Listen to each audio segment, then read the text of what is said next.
Hello and welcome back to this lecture 10 of microsystems fabrication by advanced manufacturing processes.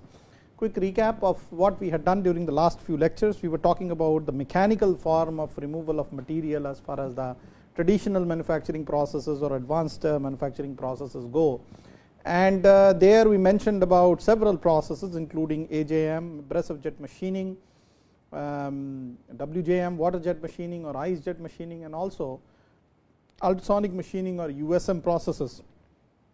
And in very detailed manner we tried to analyze the different aspects of the different mechanical material removal processes. As you all of you may probably recall that this is actually the mechanism of material removal in such processes takes place primarily by brittle fracture, introducing brittle fracture onto the surface.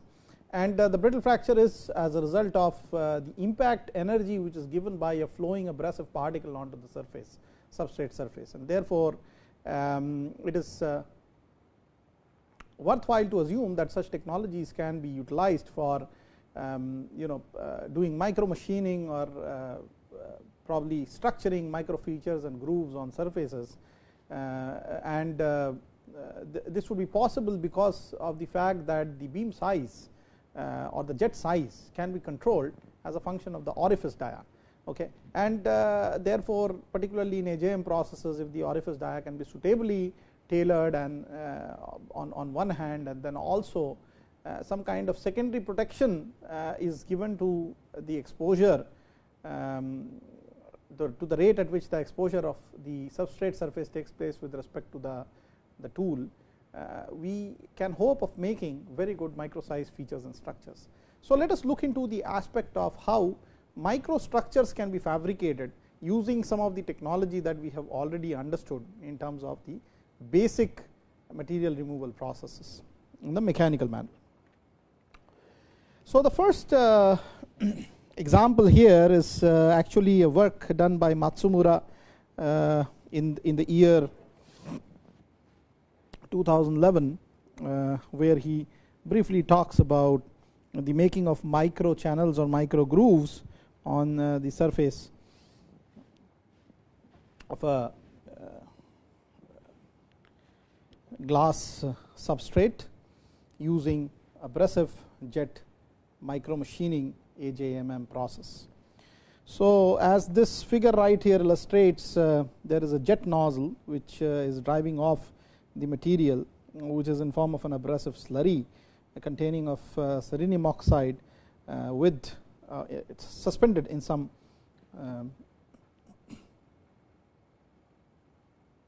water, suspended in a water jet, and thus this is actually a AWJ process which is being utilized for the purpose of micro machining. So in all these processes where mechanical energy is introduced, creating a brittle fracture, as you go from the conventional macro size domain to the micro domain, one has to remember that the shapes and features, the small tiny shapes and features which are to be incorporated on these substrate surfaces by virtue of the impact of the jet, has to be a guided impact, and this guided impact can come from a mask, a secondary layer of a sacrificial material which has already those features and structures, negative of them, embedded onto the surface, and where through holes are made by virtue of the negative of the features. And so wherever there is a hole created in this mask, there is a tendency, just as in lithography as we discussed earlier, for this abrasive jet to go past the mask and hit directly onto the surface, thus creating the material removal. So in this particular illustration, of course, if you have a jet of high speed abrasives where the particle size is, let us say, less than the jet size is less than 100 micrometer diameter, and it's used for guiding on a surface by virtue of a polymeric or a metal mask. So, by the erosive action due to the impact of the particles which are suspended in the slurry, whatever is there on the masking surface made up of metal or polymer gets kind of embedded onto the surface of the glass. For example, you can see this micro grooves which have been machined on this substrate right here, and you can see that the basic feature size that one is talking about is about 20 to 100 micrometer spacing between these two walls as illustrated here in this diagram, and between two such ends of an edge as illustrated by the figure drawn here, the size is probably something of the order of 4 to 5 times the size of the channel. So, maybe this is about 500 microns or so. Also, what is important for us to understand is that the depth of machining that is obtained in case of such a abrasive water jet based machining is about 1 to 10 microns. So, the resolution is very fine. So, you can call this a microstructure. So, you have 1 to 10 micron depth, 20 to 100 micrometers width, separated by a space of about 500 microns on a glass substrate being made by an abrasive jet. What is also important here is that this right here is the secondary mask that we were talking about, and you can see that as the jet is positioned over the mask at a certain distance from the surface of the mask D, there is a tendency, number one, for the jet to spread out as it goes nearer to the surface, which is obvious because this I think we have discussed previously how important this nozzle tip distance NTD equal to D is as a function of the impact that the abrasive jet would create on the surface. Here, of course, one important aspect is that because the mask itself is made in a tapered manner, you can see that the mask is highly tapered. Okay? Therefore, the grooves which are eventually being made on the glass, this is the groove which is being eventually made on the glass, by virtue of this tapered form of the mask is also tapered. So, we can realize, so let us blow this up here and try to analyze what is going on. So, there is a masking surface on the top, and there is a surface on the bottom here which gets exposed to the abrasive jet. The jet is coming in this direction. So, this is the high speed jet coming and striking of the surface. So, obviously, the particles which strike these masks would also damage or deform the mask, but because the substrate can be either polymeric or metal, the damage may not be that much in comparison to the substrate surface, which is more brittle, I guess, made up of glass. Okay? And so, some particles would actually deflect off, and some particles which are at an angle maybe would actually roll off and go in a tapered manner to produce a brittle fracture somewhere in this zone, which creates a tapered microchannel eventually. Okay? That is the reason of the tapering, that some particles which are deflected off the surface of the mask are actually going and rolling along this tapered mask and hitting the surface at a high impact, creating the brittle fracture also in a tapered manner. So, one of the reasons why, as Matsumura observed here in this, how beautifully the grooves can be defined or shapes can be defined by just positioning and structuring.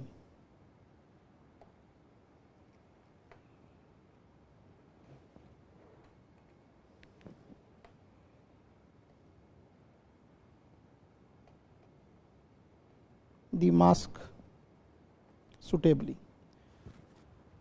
So, this definitely gives us a way of using AJMM, abrasive jet micromachining process, for realizing micro grooves and micro features. So, let us look into some other aspects about the erosive mechanism of this AJMM process. Now, if the impact energy of the erodent, of course, exceeds the material dependent threshold energy which binds the material otherwise, particularly brittle materials, what happens is that there is a propagation and intersection of cracks which come because of this impact, okay, onto the surface of the material. So this mechanism is most efficient for perpendicular impact angles, because in that event the impact of the jet is directly applied.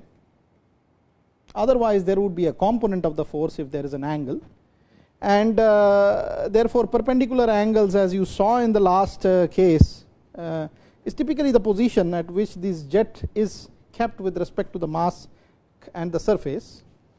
And so what happens is that this erodent particle, which are angular otherwise in nature,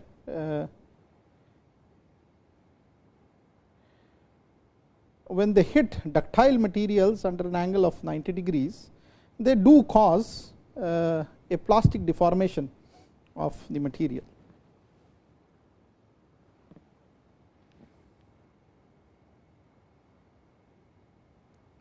So therefore, because the mask is made up of such a material, ductile metals, the plastic deformation of the hard angular abrasive particles are almost certain. Okay. So there is a mass loss factor which would happen of the erodent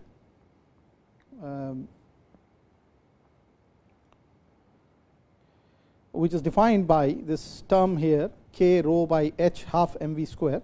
K is a dimensionless factor, m and v are the amount of mass and the velocity at which the particles are moving, rho and h are the density and the hardness of the material respectively.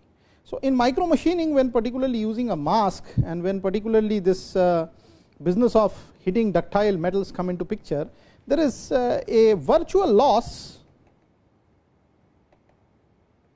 calculated by this method of the abrasive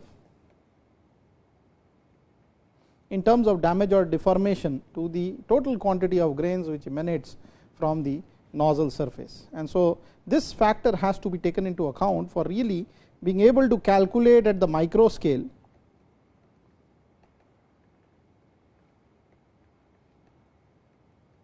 the impact of grains passing through a ductile metal masking surface. Let us look at some other examples for mask materials as conventionally used in the AJMM process. So particularly for micro machining or abrasive jet micro machining, you can use either ductile masks or you can use polymeric masks.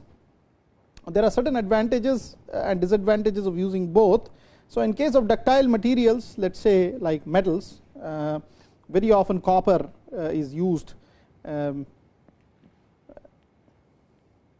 as a suitable mask material, and you can actually take an otherwise photo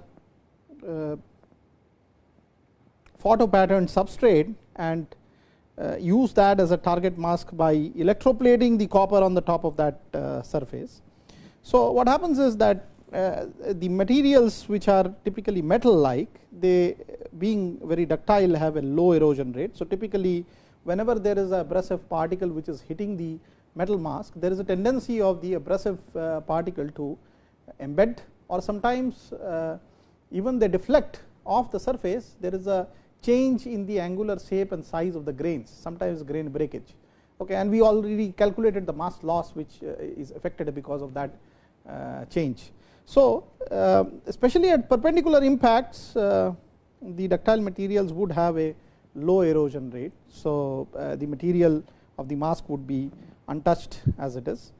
And the question is that how you create such micro patterns or micro features within the masking surface. So there are several alternate processes, and that's why micro machining using or microsystems fabrication using advanced manufacturing processes is really not a one process or a one step approach. It is actually several steps in a hybridized manner conjugated together to achieve that kind of a microstructuring of the features. So here, for example, the micro patterns are created by micro drilling, micro milling, or laser machining. Okay, so you are using so many other non-conventional techniques.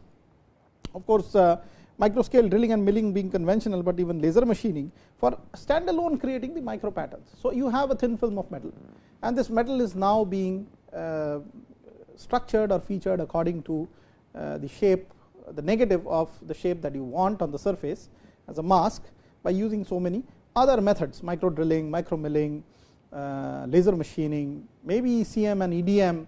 And so therefore there is a machining step which is even involved in the mask making process of the later on step of actually creating a feature using this mask on an otherwise brittle substrate. So there are several steps associated when you talk about micro machining using AJM. The mask is typically magnetically clamped. Okay, so you have to ensure that there is no relative movement between the mask and the surface. The same was the case for lithography, as most of you have observed before, that there is always a tendency to hold the mask in case of using a photomask in a normal stepper or a mask liner system, by holding it through vacuum pressure over the substrate. So therefore there is no relative movement between the substrate and the mask as such. So the mask is magnetically clamped or adhered, in this case, to the target to avoid any buckling or infiltration issues associated with the abrasive. And the whole micro machining would spoil if there is some kind of a infiltration in particularly the gap between the mask and the substrate surface. Okay, so you avoid any such infiltrations, any such intrusions of an abrasive particle, and you have to really ensure that the mask doesn't buckle, it sits straight flat on the surface, there is no gap whatsoever at any place, because otherwise it's going to damage the resolution at which you are doing the micro machining. Okay, so the limitations in this kind of machining is that the machining can be done over a feature size of 50 microns or more. Okay, so going below 50 microns is a very challenging task, particularly when you are using this abrasive jet micro machining. And of course metals of course have this tendency of high ductility. So there is an advantage that the mask doesn't get corroded that easily in comparison to some of the other probably brittle kind of materials which are used for mask making process, one of them being polymers. Okay, so when we talk about polymer masks, preferably elastic polymers need to be used, because they will have a high resistance, being able to store more kinetic energy of the incoming powder particles without causing any brittle fracture or breaking. Okay, so typically something like polydimethyl siloxane, which is a highly viscoelastic material which is well structured, well patterned, can be used for abrasive jet machining process, and the correct thickness and the correct sizes of course need to be defined in that particular polymeric membrane. So there are some commercially available polymers, and typically another aspect of why polymers, a very important aspect, is that there are some polymers which are photo patternable. Okay, so just by the lithography process we have seen that there is a unique ability of these photoresist kind of polymers like SU8, S1813, so on and so forth, to be able to get photo patterned very nicely at a good resolution. Okay, so using a mask. So if you have such a commercially available polymer negative resist, you can use that as a coating or a layer over the substrate that you want to machine using AJMM, and then you basically pattern it in a conventional lithography way, so that you have vias created, where later on those vias can be exposed with the mask in place, resulting in the direct exposure of the substrates at particular areas. So you have the negative resist foils, and you can use either foils or you can actually photo pattern on the substrate. The resist actually, if you are using S1813, comes off very easily from the substrate surface once it is dipped in acetone. Okay, and for other resists like SU8, there are some stripping agents which are commercially available which can also be used. So another approach is that you create a layer or a foil of this resist material, photoresist material, and then suitably expose it and create vias and cavities on a photo patterned manner inside that foil. Okay. So both approaches are good enough, direct coating as well as foil based coating for the mask making. So you lithographically process them, and this gives the possibility to make very complex and accurate masks, okay, because this is now having or driven by the power of photolithography. And with such masks, feature sizes of up to 75 microns and a very high aspect ratio of about 1.5 or so can be easily obtained. So let's look at some examples, and there are very nice images reported by Miller et al. In 2004 about what are the capabilities of an AJM and how small can really the machining go, particularly by using abrasive water jets. Okay. So there are several aspects here. For example, you have profiling. You can see this is a section of sort of a butterfly wing, very nicely carved out of abrasive water jet machining, and you can see the sections where the smallest division of such a section is about 100 microns. So you can really profile very thin sections with a mask which is exactly the negative replica of the wing shape. So here the maximum metal thickness profiled with a 50 micrometer diameter jet is about 9 mm. So it's quite thick actually. This sheet is about 9 mm in thickness, and the typical cutting rates which are hit upon in this particular case is about 1 to 2 millimeters per minute. Okay. So and you are using this with a 50 micrometer jet diameter, and you can think of it that using a 50 micrometer jet diameter also is not a very easy task, particularly because there is a water jet which is emanating, and there is a tendency of the grains to adhere to each other because there are some surface charges which are created because of the dispersion of the abrasive in the water as a slurry, and then these charges may pull them together and create conglomerates or clumps of this material, sometimes blocking the nozzle. Okay, so there has to be a repeated flushing action, and the nozzle needs to be replaced again and again, particularly when you are using a jet of about 50 microns or so in size. Okay. So with the decreasing jet diameters, there is a linear decrease in cut surface area generated per unit per minute, because of obvious reasons that now you are being able to raster on a lower part of the surface at one go, and the cut depths to width ratios are much greater than are possible with micro machining lasers even. Okay. So therefore high aspect ratio, and this is very high aspect ratio. On one side you have a thickness of 9 mm, on another side you have this teeny tiny feature here of not more than 100 microns. So you can think of the high aspect ratio. So this cannot be easily obtained otherwise on any other machining process except this abrasive water jet. So that's the power of this process in being able to micro size the parts. The typical process parameters are that cutting speeds vary from about 400 millimeter per minute to about 15 millimeter per minute, and for 400 millimeter per minute cutting speeds you can actually be able to process 50 microns thick materials, and for this lower cutting speed you can go up to about 3 mm thick titanium. But still it does matter at what speed you raster on the surface, and as you can see here the cutting speed is higher, meaning thereby that the depth of cut of the material is lower. Okay. One of the reasons of course is the fact that you have less dwell time on a certain area, and then as you are moving ahead you are covering more in terms of length, but then the amount of depth that the jet is being able to reach is lower because of the less amount of impact time that the jet would have on one particular area of the surface, and vice versa. You can see that the thickness has increased to 3 mm because of a higher cutting speed. Okay. Some other materials cut with a 40 to 60 micrometer jet this was a butterfly wing. These are actually these teeny tiny dragons, as you can see here, and these are the scale is almost about close to 100 microns or so.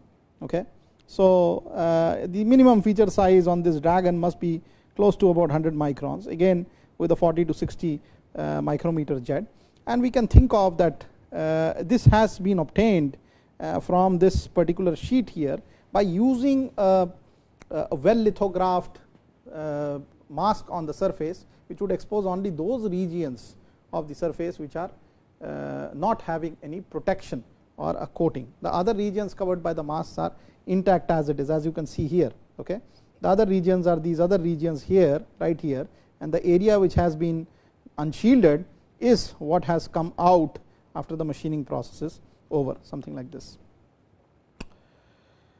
A very interesting aspect of AJMM, this AWJM, abrasive water jet micromachining, is again illustrated here. This gives a kind of futuristic way of creating micro size features and structures for a variety of electronic and microfluidic applications. So, for example, in figure 3 it shows an array of 33 by 33 holes. Okay, so there are exactly 33 holes here and 33 holes in this direction, and each hole has a mean diameter of about 85 microns. Okay, and it is drilled on a 250 micrometer pitch, meaning thereby that the distance between two such holes of diameter, so this tiny hole right here and the tiny hole which is close by here, they have a distance of spacing of close to about 250 microns, and each of them have a diameter of about 85 microns or so. Okay, so you can think of the resolution given by a combinatorial of the mask which has been designed and the jet in this particular case. So this is an example of drilling using abrasive water jet micromachining processes, and this is actually done in a 50 micrometer thick stainless steel. Okay, so you can think of it that even the power of the jet is so enormous in this particular case that even a very high strength material like stainless steel is being corroded easily by this process, and this particular process uses about 50 to 60, about 58 microns or so in terms of the nozzle dia. Okay, so a nozzle size of 58 micron resulting in a jet which is of identical size is creating a 85 micron over a 50 micron thickness steel sheet. It is actually amazing capability that water jet machining has shown in this particular example. So of course the drilling rate in this particular case was about 2.5 holes per second. So you can think of the rastering or the scanning rate of the beam in this particular case, and for a range of materials and material thickness and hole diameters, the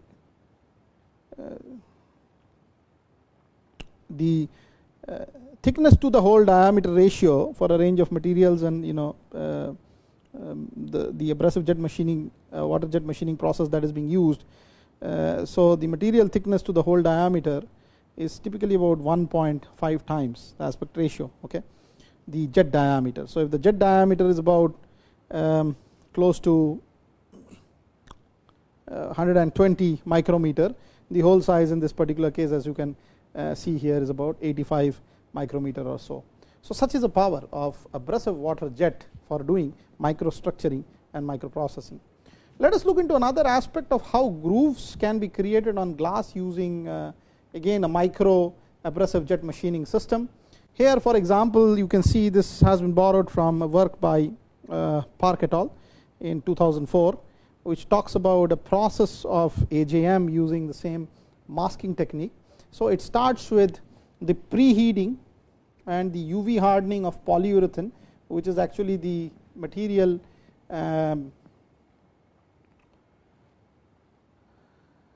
which would be eventually developed by the MAJM process, the micro abrasive jet machining process. And this UV hardening polyurethane is used as a film material to provide wear resistant property during the MAJM process. The applied masking process is illustrated here. You laminate, you create a small mask film and laminate the substrate, which is preheated and UV exposed hardened polyurethane, and basically expose using a pattern film, okay, or the mask film, which is this laminate right here. And what it ensures is that because of this lamination, there is a perfect alignment between the mask film and the surface on the top of it, okay. And essentially a parallel UV beam is irradiated over the pattern film to make an identical kind of feature exposed on the mask film, which is underneath it, okay. So after the exposure is done and the developing provided by a solution which is composed of distilled water and 5% sodium carbonate solution, the holes which are exposed through this pattern film on the mask film come off. So they are now empty crevices which are created on this blue masking film or this laminate film right here.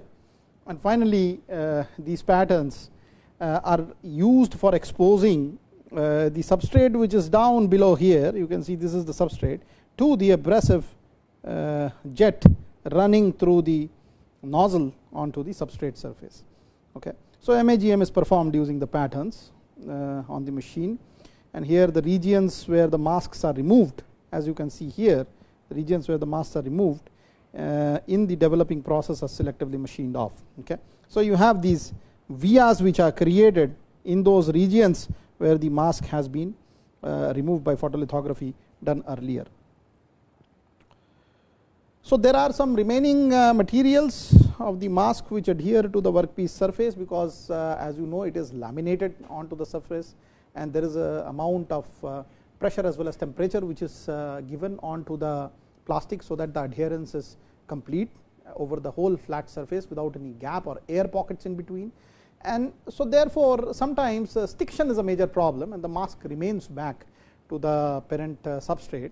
And one of the ways to clean it is by using ultrasonic machining or ultrasonic bath, where ultrasonic frequencies are used on a water bath to create enough kinetic energy so that anything like an impurity which is on a surface and maybe a layer of the surface is taken off, and as a result probably this is the one which adheres, this layer on the surface is the one which adheres onto the mask. So as soon as this layer is eliminated, it releases the mask. So at places where there is a remnant of the mask, as you can see here, these black regions typically are further processed using ultrasonic cleaning techniques. This is a very commonly used technique in all microelectronic or MEMS fabrication aspect. So that's how you actually create micro grooves on a glass surface, okay.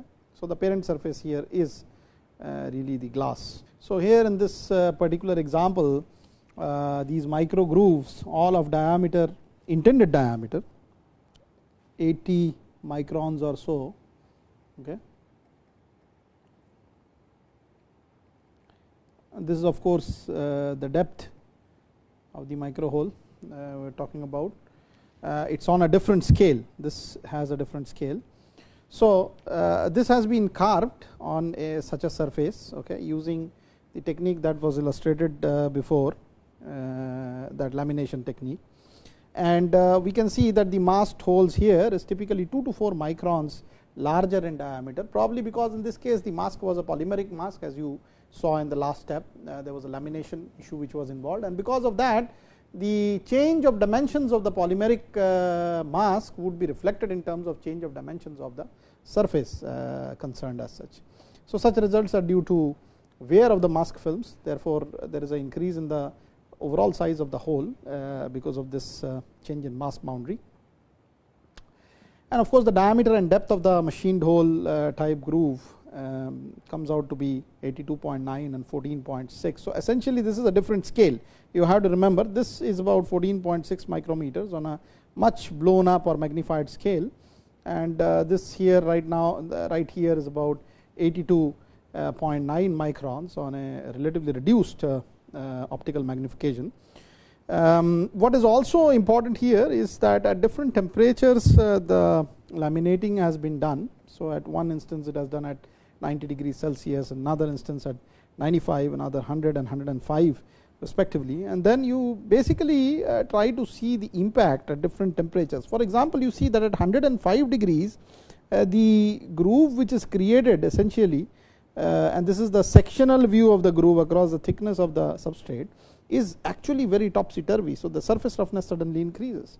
One of the reasons why this can be so is that at a higher temperature there is a tendency at some probably points to formulate air pockets as far as the lamination is concerned, because of heated up nature of the material medium between the laminate as well as the substrate, and this air pockets may lead to the formulation of some crevices at some point where there is a tendency to overall roughen the surface up. Similarly, if it is at about 95 degrees or so, 90 to 95 degrees, you can see that the features are quite smooth in nature depth wise if you look at, and also cross sectionally at a different magnification or a scale. So this kind of machining technology can really be very effectively used for applications like developing of liquid crystal displays, LCDs. Okay. And in fact, these processes have been tailored to the taste of microelectronic industries for some of the very peculiar kind of high aspect ratio manufacturing applications that the industry poses. Okay. So for example, in a LCD monitor you need to probably have this kind of a 80 micron diameter by about 14 micron depth structure on the top of a display. Okay. So such examples are numerous in fact, where non-conventional processes have been merged to produce something which is of interest to the microelectronic industry. This, for example, is another very powerful powder blasting technique. It's same as abrasive jet machining in a different manner, and here it's used for carving out microfluidic channels on fused silica glass. Again, one thing which is observable here is that most of the substrate materials that we are talking about are either glass of one form or another, where the brittle fracture and the crack propagation is a bit easier. Okay. And so as we learned before in our fundamental processes, learning of the fundamental processes, that as the principal mechanism is brittle fracture, therefore the materials which are amenable to brittle fracture are the more well machined substrates. So all the examples that we have seen so far in the literature, research literature, are on such brittle materials and micromachining on them. So this right here example has been reported from a work by Zhang et al. And published in Sensors in 2008, which talks about making of these different square, circle and straight channel shapes on top of a fused silica glass. So if you look at cross sectionally what happens, meaning thereby that you cut this across this section, and try to image it depth wise, you'll see that it shows a U-shaped cross section. Okay. And this is typically due to the material removal characteristic of the applied powder blasting method. When you talk about a powder blasting and a jet of abrasives, it really follows a normal distribution, and this I think I had illustrated before when talking about process basics, where the central particles in the beam are actually having maximum impact onto the substrate and thus causes maximum brittle fracture or damage. As you move along the periphery of the beam, it is like a normal distribution. The velocities fall down rapidly as you move away because of the undue interference of the environmental particles, typically air, which collides with some of these materials, creating huge amount of drag forces, and also the very fact that in a nozzle also the pressure, if you look at the velocity distribution coming out or emanating out of the nozzle, it is really parabolic in nature. So you have the axial velocities as the most prominent velocities or higher velocities, and as you go from the axial center to the sides, because of no slip boundary conditions, the velocities would fall down. So typically that is what is reflected here also in terms of the abrasive jet machining process. And you can see that the machined depths they kind of increase in proportion to the number of nozzle scans. So if you have only one scan and as opposed to 10 scans, the 10 scan, of course, the amount of thickness that would be covered by means of brittle fracture, or the depth that would be covered of the channel would be higher in nature. So the Zhang et al. Also found out that the machine width increases as scanning count increases. Okay, so both depth and width, at the cost of that the scanning count is increased, and the larger the abrasive size, it results in deeper and wider material removal, of course because of higher impact of the grains, because of higher mass. Okay, so it typically increases the rate of depth based etching if the particles are higher in size. So this is another very wonderful example of micro machine patterns.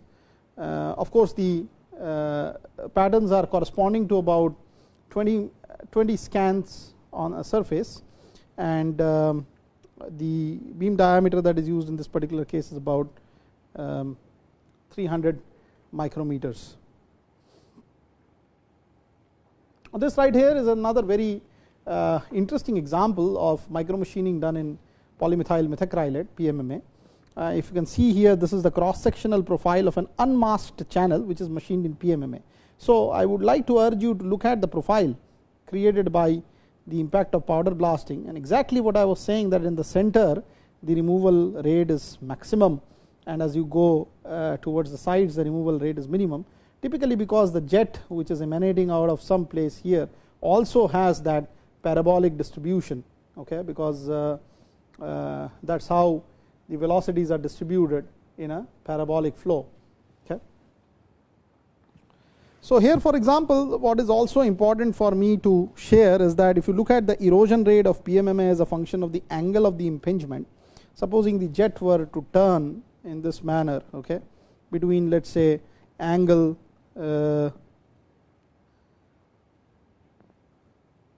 x here to angle y, okay, there is a variation in the erosion rate, and the erosion rate here is mentioned in terms of gram per minute. This is a misprint, this is minute. Okay.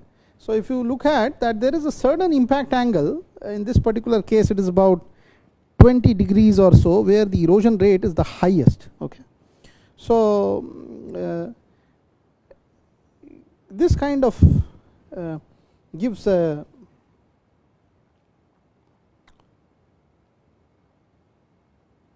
basis which really talks about standoff distances as of the nozzle as measured from this plane surface right about here. So probably around this 20 degrees range, the standoff distance is the optimum best. If you may recall, there was a relationship that we derived before in terms of the nozzle tip distance, and we said that the machining rate increases and then plateaus off and falls down as far as the variation of MRR is concerned with the NTD. So as we raise this